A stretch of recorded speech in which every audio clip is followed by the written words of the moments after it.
Parce que c'est un film policier et que la police, c'est un peu les héros du quotidien.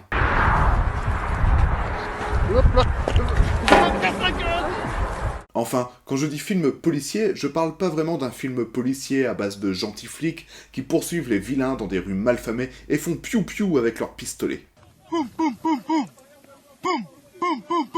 Non, ici on est dans un véritable jeu du chat et de la souris. Et pour que ce jeu soit réussi, il faut que de bons, voire de très bons acteurs y participent. Et ça tombe bien puisque le casting va réunir Laurence Olivier et Michael Caine. Hello?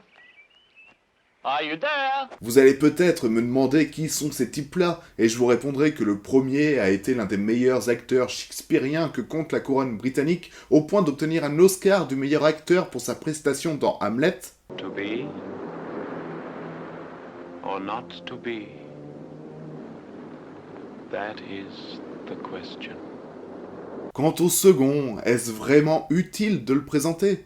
Sir Michael Caine, c'est presque 60 ans de cinéma à lui tout seul. Il a joué aussi bien pour De Sica, pour Preminger, pour Don Siegel, pour John Huston, pour De Palma, pour Oliver Stone, pour Sidney Lumet, pour Stanley Donen, pour Woody Allen, il a même joué pour Steven Seagal. Fouillez au plus profond de votre âme, dans les recoins les plus secrets, les plus sombres. Essayez d'imaginer, si vous le pouvez, le plus abominable des cauchemars. Et ce ne sera rien comparé à cette sorte de fumier quand il se fout en rogne. Mais son rôle le plus connu aujourd'hui, c'est bien entendu celui d'Alfred dans les Batman de Christopher Nolan. Je n'ai pas été à la hauteur. J'avais votre confiance. Pour chapeauter ces deux monstres sacrés du cinéma, il fallait un réalisateur qui en impose. Et ça tombe bien puisque c'est Mankiewicz qui est à la réalisation. C'est à lui que l'on doit Ève, la comtesse aux pieds nus, Soudain l'été dernier, ou encore l'un des films les plus chers de l'histoire du cinéma, Cléopâtre.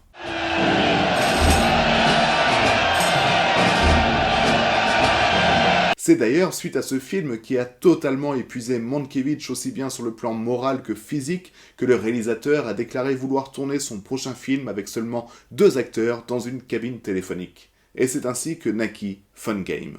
N'essaye même pas de quitter cette cabine. C'est une erreur, mec. J'ai une arme braquée sur toi en ce moment. Est-ce que tu la sens? C'est une blague bien entendu parce que le limier n'a strictement rien à voir avec Fun Game.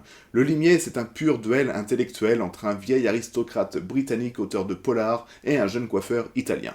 Sous le prétexte de l'adultère, les 2 hommes vont rentrer dans une confrontation intense où ce sera à nous de distinguer le vrai du faux. C'est faux.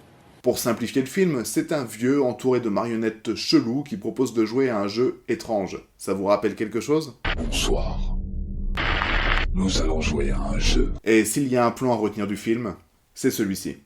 Don't let me out! My wife's gonna have a baby. Now listen, Tiger, don't get all head up. This fight is fixed, remember? This is where I take a dive, and you knocked me out cold! For real? Naturally. When the police come, I have to show them a real lump. Yes, I thought you'd like this bit. You're dead right. Now, what shall I use? Not my opaline, if you don't mind. There it is. The original blunt instrument. The poker.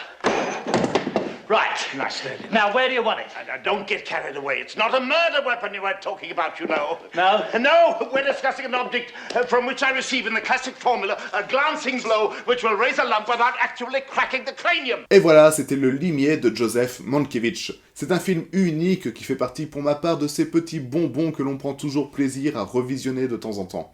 J'espère que le film vous plaira autant qu'à moi, et on se retrouve dans 2 semaines pour une analyse un peu plus poussée. Vite!